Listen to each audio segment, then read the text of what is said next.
all tied up. The Lakers rebounded from their game one disaster in LA and got the win in game two.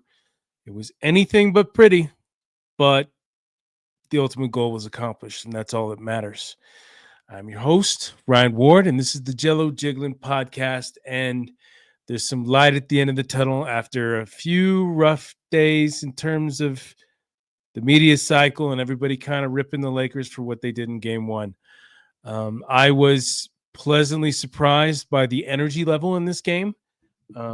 Fix the mic here a little bit.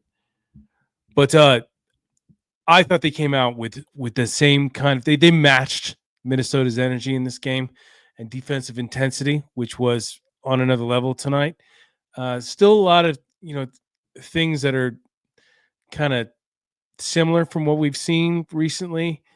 Jackson Hayes didn't make an impact at all. He was more of like a 6 foul guy. He didn't foul out, but he might as well have because he's parked on the bench most of the game. Jared Vanderbilt had his issues at times.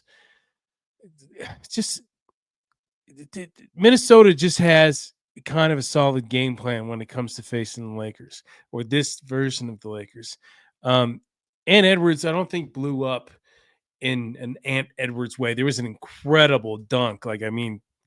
Highlight of the night for sure. But outside of that, I don't think he did a lot to where you're like, oh, well, he's really changing the game here. He's really altering it the same way that Luka does or LeBron does. He had 25. Get the emails off here. He had 25 points, which was not a team high. Julia, it was kind of a weird decision for the Timberwolves to go with tonight. They basically put the ball in Randall's hands and let him cook all night long.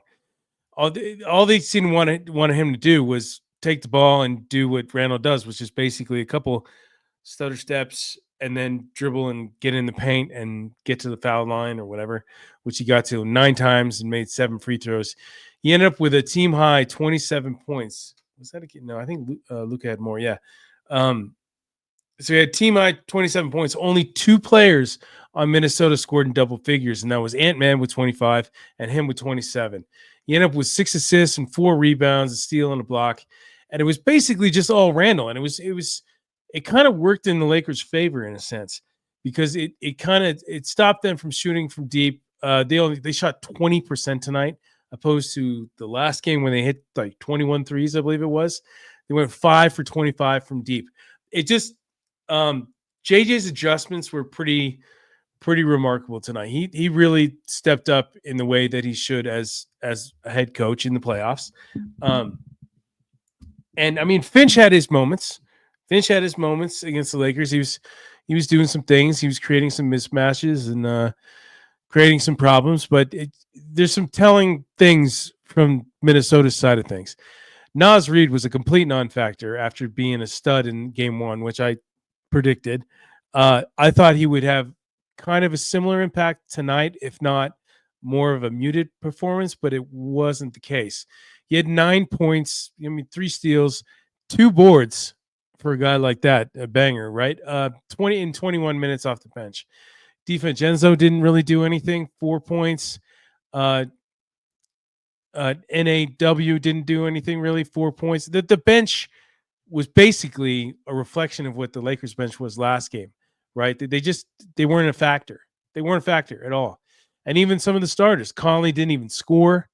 Gobert didn't do anything either. He was 6 points, 6 boards. He did have 2 steals, 8 points from Jaden McDaniels after he blew up for, I think it was 25 last game. The Lakers came in with a game plan that worked. It just worked. Sorry, just getting a text. Got to start transcribing quotes after this. But yeah, it was impressive in the fact that the energy level was on another level for the Lakers compared to game one. It was they just played better all around.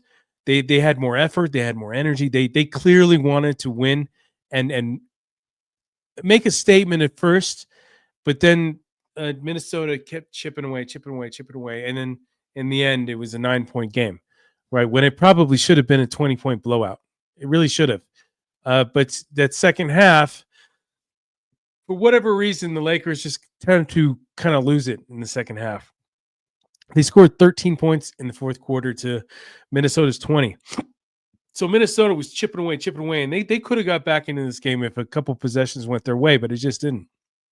Reeves had another rough night for it by his standards. 16 points, went 0 for 6 from deep. People were the stream that I was on for Lakers Nation was they were just trashing him left and right, and I'm trashing Rui, and then he turned it on in the second half because Rui, I like Rui, I like him as a person, but as a basketball player, I do think his IQ is just not up to par or where it should be to be a starter on a potential championship caliber team. I just don't think he's there. I think there's just too many flaws in his game. There's too many mental mistakes that he makes out there. And the same could be said for Jackson Hayes, Vanderbilt at times. But he did bounce back in the second half. He was a better player in the second half. The 3-point shooting was garbage for everyone involved. They didn't do much better than Minnesota. They shot 20%, 20.7%. So only 0.7% better. 6 for 29. It had a very old school vibe to this game. It felt like a game that was played in the mid 90s, right? It was like the Jordan era. Very physical, a lot of foul calls. I mean, so Minnesota got 22 foul calls on them, and Lakers got 24. Guys were on the verge of getting booted. Randall had 5 fouls. McDaniels had 5 fouls. Reed had 4. DiVincenzo had 4. For the Lakers, Hayes had 5 in 9 minutes. I mean, Hayes is it's getting to the point where he's just literally unplayable. He had 2 points, 1 rebound, 1 block, 1 turnover, and 5 fouls. You add up all those stats, and his fouls are better than that. I feel for the guy because I think he's had a resurgence of sorts with Luka coming into the fold, but taking him away as a lob threat basically neutralizes anything that he can do on the floor, which sucks. It sucks for the Lakers because they have no depth in the front court, none whatsoever. Alex Len didn't even see the floor. How bad is it that your starting center plays 9 minutes, which is 1 minute more than he played in the last game, and your backup doesn't even play?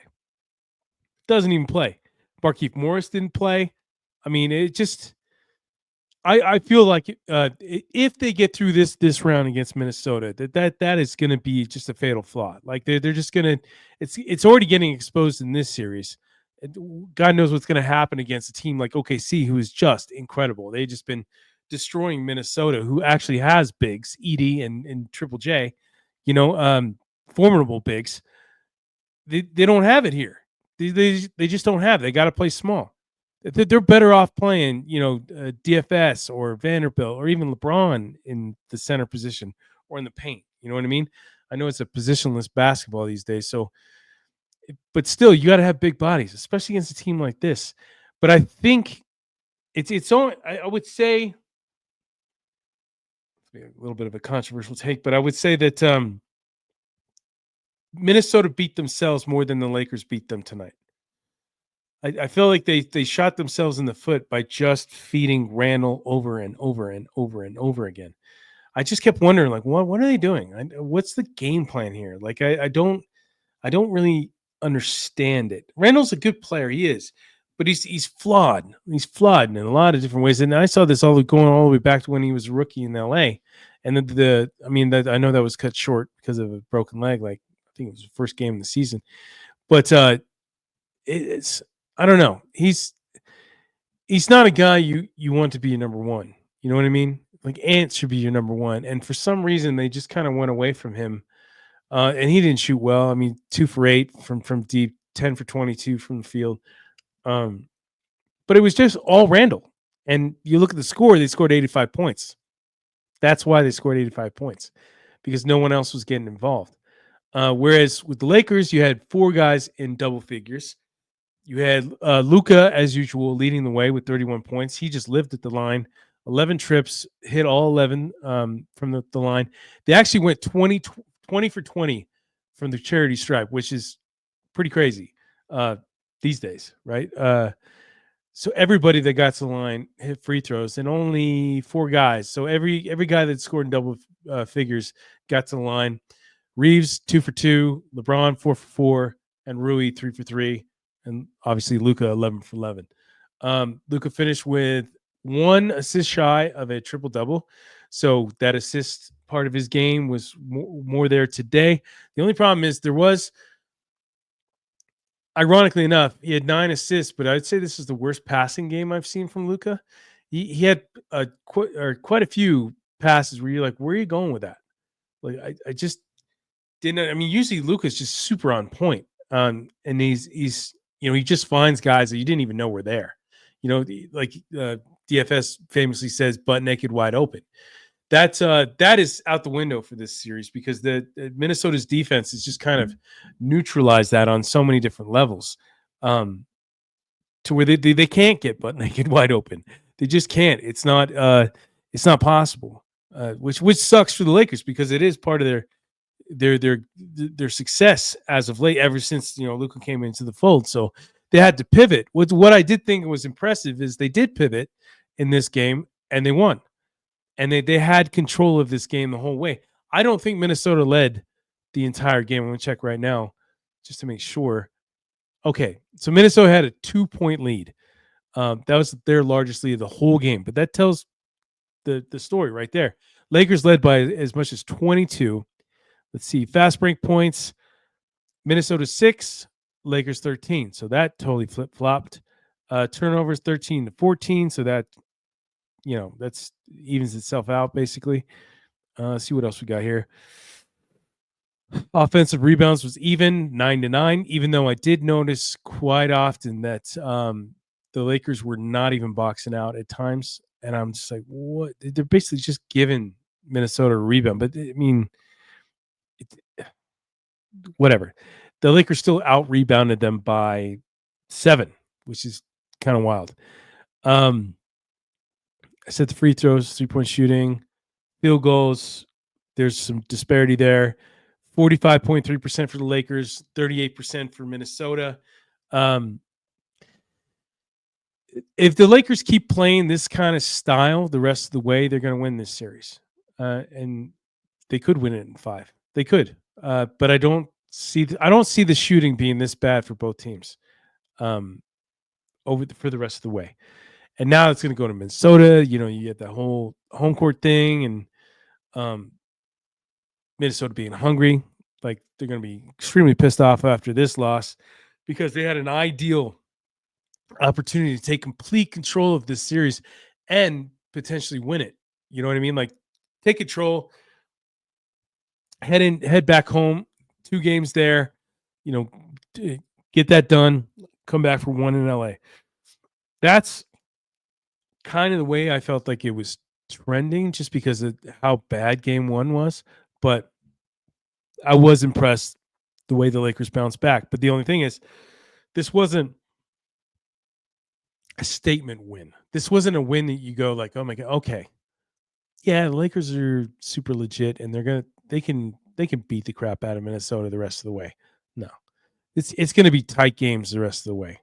I think it just is. It's just Minnesota has the game plan on how to beat these guys, and I think the Lakers kind of got a hint of how to beat them tonight. But to sustaining that is the question. That's why the playoffs are so damn hard. It's like, yes, you could figure out a team, but you got to sustain that for 4 wins, right? Which is hard, fucking hard, dude. It's not easy. That's why one team gets crowned champion every year. It's just not easy to go through this gauntlet, especially in the West this year.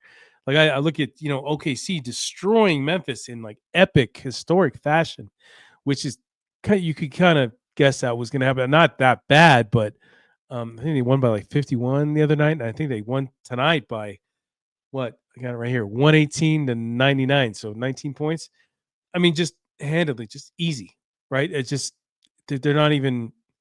But then I mean, Memphis is a playing team, so it's whatever. But that's the scary part. You know, you facing these guys later down the line, and you know they're so much better than Minnesota is, and Minnesota just matches up well. Even though I totally thought that Minnesota was the ideal matchup for the Lakers, not so much now. Not so much now because they're going to get beaten up. Like the amount of bodies that were on the floor tonight, the amount of fouls that were called, and physical plays and charges and um, offensive fouls because people are bumping and screens. It was basically every other possession, pretty much. It was it was all physicality. It was all who's going to be the most physical team and indoor and win. It's just if you were to say, hey, look, if this game's going to be decided in the paint, you're not taking the Lakers in this series. You're just not. Or in this game 2. I won't go series wise, but the game 2, if you say it's going to be won in the paint, I'm not taking the Lakers. I'm taking Minnesota because that's kind of their game. It's just they got in the game 1, they hit 21 threes. I mean, what are you going to do with that when they can do both, you know, inside and out? But the Lakers, you know, pride themselves more on the offensive end of the floor and being able to just destroy teams with Luka drawing defenders and kicking out to open shooters. That hasn't happened. And I mean, Luka had 9 assists tonight, yes, but he had 4 turnovers and some pretty bad passes. And even when he hit guys, they weren't hitting like they have been over the past few weeks, months. You know, it's been a different game altogether. But I will say this is positive. I just wouldn't thrust it into like, oh my god, they've taken control of the series because they haven't. I think this series couldn't be more even after this, and there still might be a slight edge for Minnesota. That might be just me being a pessimist and being like, hey, look, you know, just seeing game 1 and how much they kicked their ass, and how they could have won tonight. You still kind of got to tilt the scales that way just a little bit. I was most impressed by JJ's adjustments and the fact that they came out with a different mentality and energy, and they sustained it for 4 quarters. Right? They had lapses at times, but not for very long, not for very long at all, which is impressive, especially the way this team is, and they can be their own worst enemy. But I liked it. I was impressed. It was nerve-wracking. I was telling Trevor Laney when I was on the playback with after the game, I was like, dude, that was like I couldn't even enjoy myself watching that game because it was so nerve-wracking. It was so like they're gonna screw this up. I just kept thinking in the back of my head, they're gonna screw this up. Like after that dunk by Ant-Man, I'm just like, oh, that's a momentum shifting play. That's one of those plays that everybody gets fired up and they just start hitting shots and they start making, you know, getting stops and just firing all cylinders after that because everybody's so amped up, especially on the road in LA after what they did in game 1. But it didn't happen. It didn't happen. That's the kind of crazy thing about this series is Anthony Edwards has not been the headline after every game, right? I would say the headline last game was Naz Reid and Jaden Daniels. The headline after this game, I wouldn't put any one player above anybody else on either side. Yeah, Luka had 31 and came, you know, 1 assist shy of a triple-double, but I don't feel like he put his stamp on this game as he usually does. I've learned more and more with Luka. He's very much so a first half guy. Like he not saying he can't get it done in the second half because obviously he can't because he's a closer. I think he's got that fire in him, that clutch gene, that whatever you want to call it. He's a guy you're going to depend on when the game's on the line. But he does do the bulk of his damage in the first 2 quarters, and he did that tonight, right? I think he had 16 in the first half or first quarter.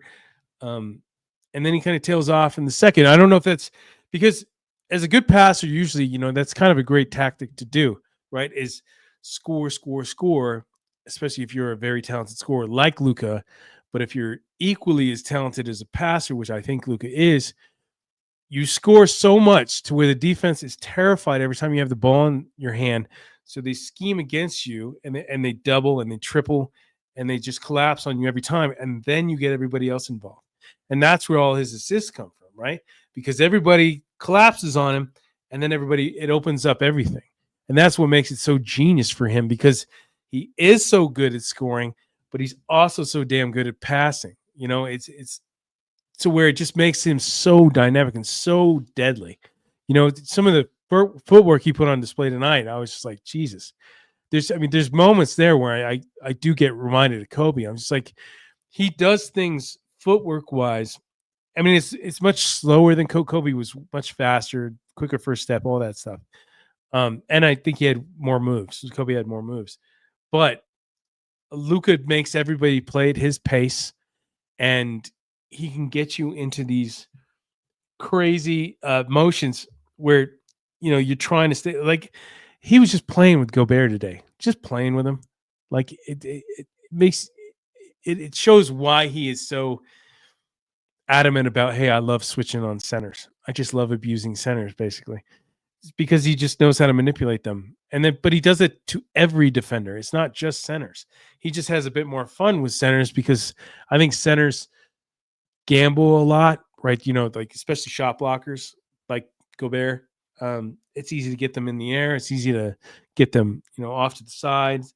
It's and you saw it tonight. Like, Gobert must hate those switches.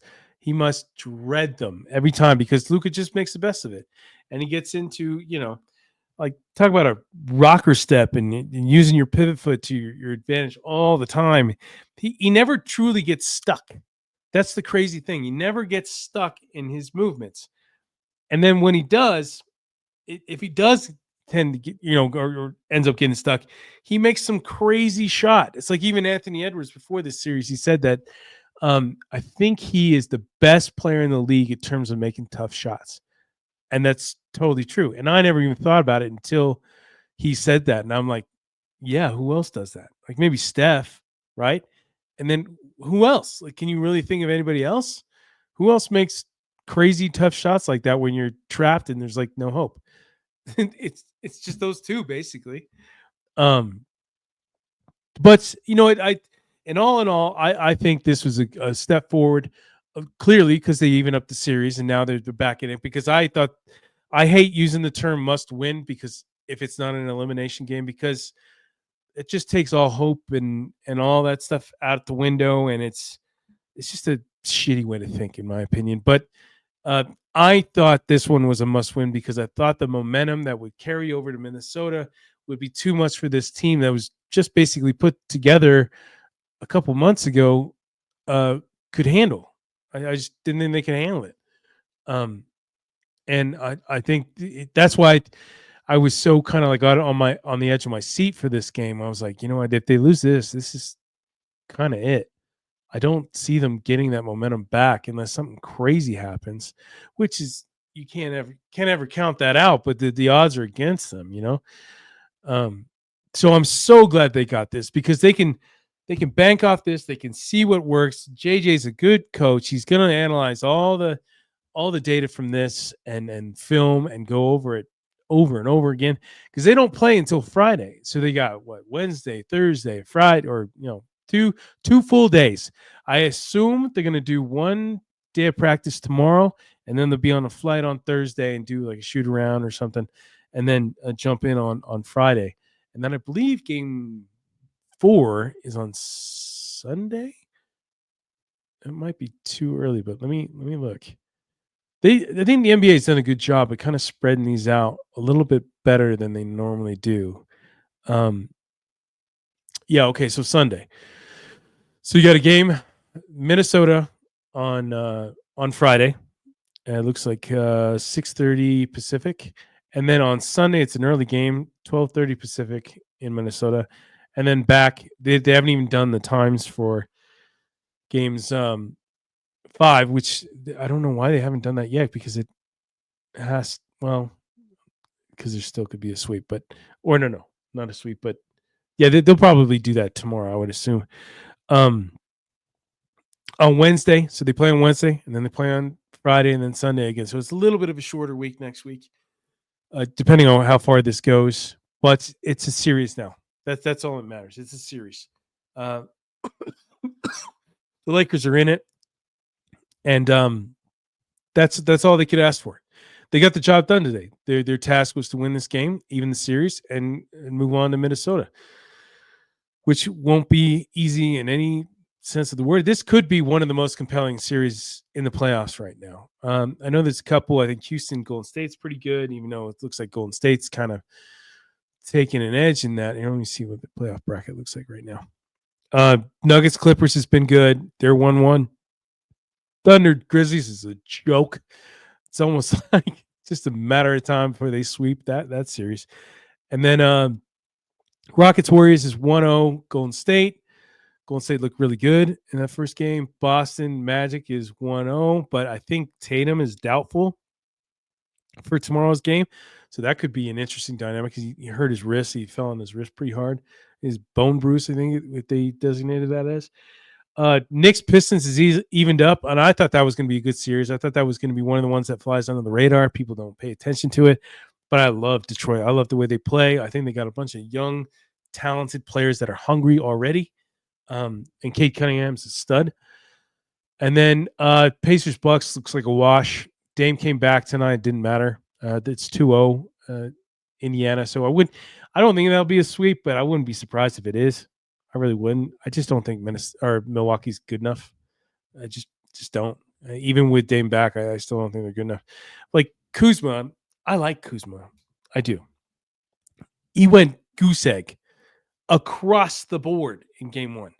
And I don't think he did much better tonight. I'm not going to go dive deep into that crap, but yeah. And then Cleveland, Miami, that seems like a foregone conclusion too.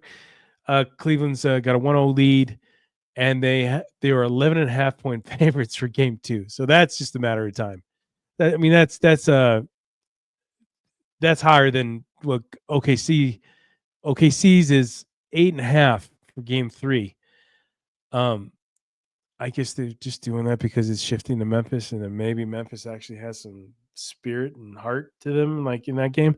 But that shows you right there that there's no hope for Miami, and Cleveland's just so much better, all around. But anyway, that's besides the point. These don't matter till the next rounds. So it's a good job done.